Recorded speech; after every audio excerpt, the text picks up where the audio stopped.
सद्गुरुदेव भगवान की जय। सच्चिदानंद भगवान की जय। आइए आज समझते हैं परोक्ष व अपरोक्ष ज्ञान के बारे में। शोक से उपलक्ष्य संसार से तरने का उपाय केवल एकमात्र आत्मज्ञान है। प्रतिबंधक की निवृत्ति के बिना आत्मज्ञान की संभावना नहीं है। सभी प्रतिबंधकों को हटाने के लिए भिन्न भिन्न उपाय बतलाए हैं। केवल ब्रह्म का ध्यान करने से सारे प्रतिबंधकों से मुक्ति हो सकती है। अत्यंत बुद्धिमान भी प्रतिबंधक वश कठिनता में पड़ जाता है और आत्मज्ञान की सामग्री एकत्रित नहीं होती। ज्ञान के लिए श्रेष्ठ गुरु की आवश्यकता है। केवल शास्त्र से जो सुना जाता है वह परोक्ष ज्ञान है। जिसने दूध नहीं पिया उसे सुनाकर दूध का परोक्ष ज्ञान करा सकते हो, किंतु उसे अपरोक्ष ज्ञान दूध पीने पर ही होगा। इस प्रकार ज्ञान दो प्रकार का होता है, एक परोक्ष ज्ञान और दूसरा प्रत्यक्ष ज्ञान या अपरोक्ष ज्ञान। चांदनी खिली हुई है किंतु बच्चे को ज्ञान नहीं कि चंद्रमा क्या चीज है। पिता बतलाता है जो सबसे प्रकाशमान है वह चंद्रमा है। पिता के वाक्य से बच्चे को अपरोक्ष ज्ञान हो जाता है चंद्रमा का। इसी प्रकार अंतःकरण शुद्ध हो, मनन कर लिया हो, गुरु ने साक्षात्कार कर लिया हो इत्यादि सारी तैयारियां हों तो श्रवण से साक्षात्कार हो जाता है। सारी शर्तें पूरी होना बड़ा कठिन है। इस आत्म तत्व के बारे में सुनने को भी नहीं मिलता है। सिनेमा अनेक मिलेंगे किंतु सत्संग के स्थान बहुत कम। धूप में भी सिनेमा देखने की उत्सुकता होती है किंतु सत्संग में रुचि नहीं होती। समस्त सुविधाएं होने पर भी आत्म श्रवण सुलभ नहीं। सुनना ही कठिन है तो विचार की प्राप्ति कैसे हो।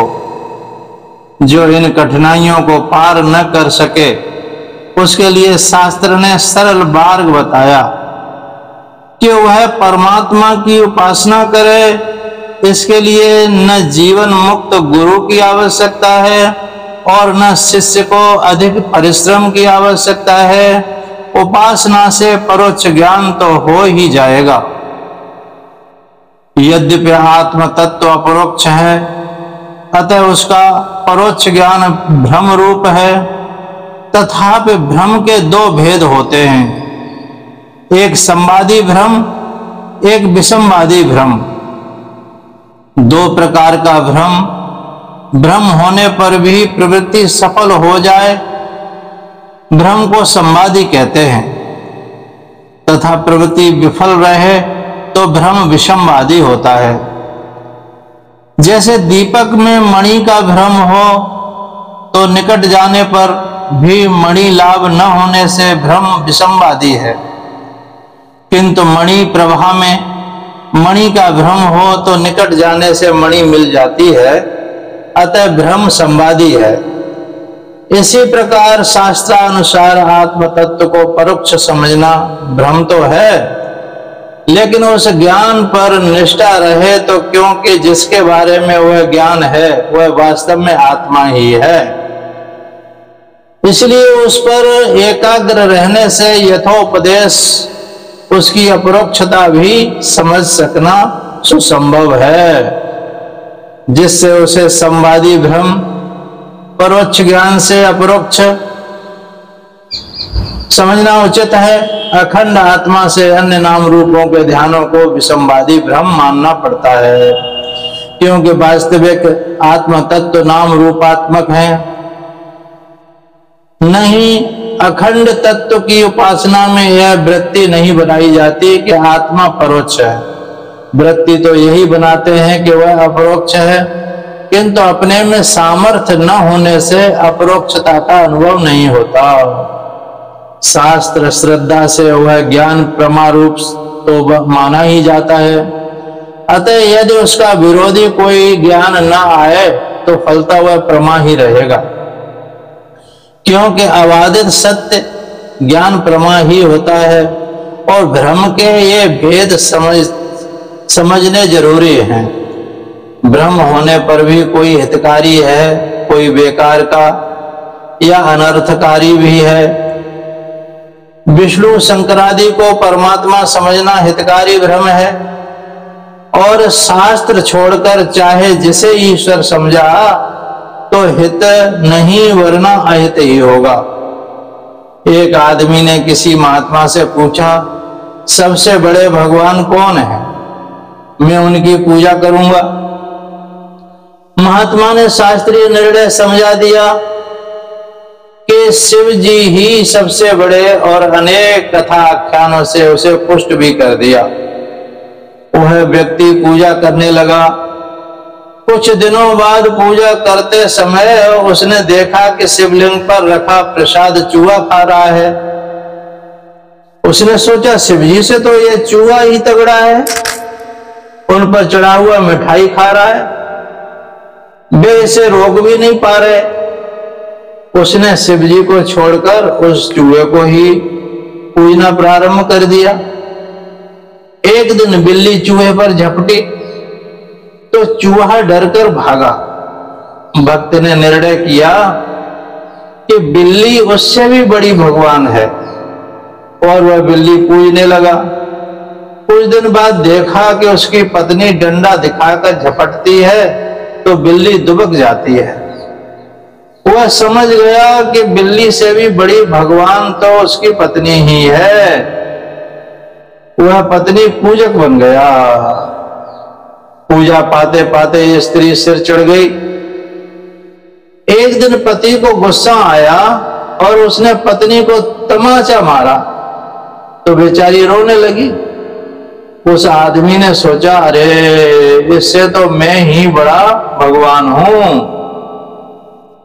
व्यर्थ ही इतने दिन औरों को पूजता रहा, वह स्वयं को ही ईश्वर मानने लगा। शास्त्र छोड़कर चलो तो यूं भटकते ही जाओगे। शिव पूजा की जगह खुद को पूजने लगोगे। किंतु यदि शास्त्र अनुसरण किया तो भ्रम को भी हितकारी बना सकते हो। जब उन महात्मा को पता चला कि उनका शिष्य एवं ईश्वर बन बैठा है तो वे पुनः उससे मिले और उन्होंने पूछा, तू ईश्वर है? वह बोला, हाँ। तेरी सारी इच्छाएं तत्काल पूरी होती हैं? वह सोच में पड़ गया। महात्मा ने पूछा, तू हमेशा रहता है? वह क्या बोलता? महात्मा बोले, जीवित दशा में भी क्या तू सदा एक सा है? जैसा जागृत में है क्या वैसा ही स्वप्न में भी होता है? सुसुप्ति में तेरा क्या स्वरूप रहता है? बाकी उपाधियों से तो उसका भाव हट ही चुका था। स्वयं की उपाधि का जब इस प्रकार महात्मा जी ने विवेक कराया तब वह धीरे धीरे तुम पदार्थ का वास्तविक रूप समझ गया। अतः गलत अनुभव को भी शास्त्र के अनुसरण से सही बात भी यदि शास्त्र विरुद्ध ढंग से चलने लगे तो गलत जगह पहुंचा देंगे। जैसे उस व्यक्ति को सबसे प्रबल है यूं शिव जी की महत्ता तो सही ही बताई थी, पर प्रबलता के मनमाने अर्थ से वह नास्तिक सा बन गया। जबकि देह मन से परिच्छिन्न स्वयं को ईश्वर समझना बात गलत है, पर उसी स्वयं की परीक्षा से वह आत्म तत्व तक पहुंच गया। अतः भ्रम के संवादी विसंवादी भेद समझना जरूरी है। शास्त्र अनुसार ही विचार में प्रवृत्त होना ही भी जरूरी है। संसार अपरोक्ष दिख रहा है, अतः अपरोक्ष ज्ञान द्वारा ही इसका बाध होता है। सत्संग में परमेश्वर का जो स्वरूप समझो उसी का ध्यान करते रहो। इससे परोक्ष ज्ञान तो हो जाएगा, पर वह संसार भ्रम नहीं मिटा पाएगा। सारे अनर्थ के मूल इस अज्ञान को तो अपरोक्ष अखंड साक्षात्कार ही दूर कर सकता है। जो साधक संपत्ति की पुष्कलता पर श्रोत्रिय ब्रह्मनिष्ठ से वेदांतों के श्रवणादि से ही संभव है। निर्विशेष उपासना करते रहने से निर्विशेष समझना सरल अवश्य हो जाता है। आत्मविद्या की प्राप्ति में साधक और बाधक का ज्ञान आवश्यक है। बाधकों से बचना पड़ेगा। अग्नि जलाने के लिए दिया सलाई, मिट्टी का तेल, लकड़ी, चिथड़े साधक हैं, किंतु पानी इत्यादि बाधक है। हवा के प्रकोप अथवा अभाव में अग्नि प्रज्वलित नहीं होती। आत्मज्ञान में सम दमादि साधक हैं और लय विक्षेप कसाय रसस्वाद बाधक हैं। लय माने नींद आना। नींद से बचने के लिए टहलना चाहिए, क्योंकि ये प्रतिबंधक क्रमशः एक दूसरे से सूक्ष्म है, इसलिए इन्हें एक एक कर जीतना पड़ेगा। एक को संभालते समय दूसरे की चिंता मत करो। लय का विरोध करने के लिए चित्त को जागृत करो, किंतु इससे वह विक्षेप की ओर जाएगा, तब उसे शांत करो। विक्षेप के बीज जो कसाय हैं उन्हें विवेक से निस्तेज करो। समाधि में जो सुख है उसे विषय रूप से ग्रहण करने का जो मजा है उससे बचो। वहां रसस्वाद मत लो। जैसे समाधि का रसस्वाद और कोई नीचे है, जैसे लय सभी को पार करना ही पड़ता है।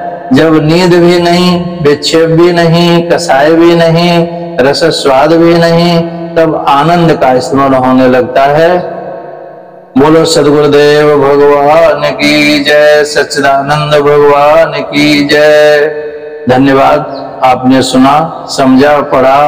अच्छा लगा तो शेयर सब्सक्राइब कीजिए, और कुछ समय में समझ में नहीं आया तो कमेंट करके हमें पूछिए, हम आपको बताएंगे। सोहम ये थोड़ी बातें कठिन जरूर हैं, लेकिन बार बार सोचने विचारने से सब समझ में आ जाती हैं। सच्चिदानंद भगवान की जय।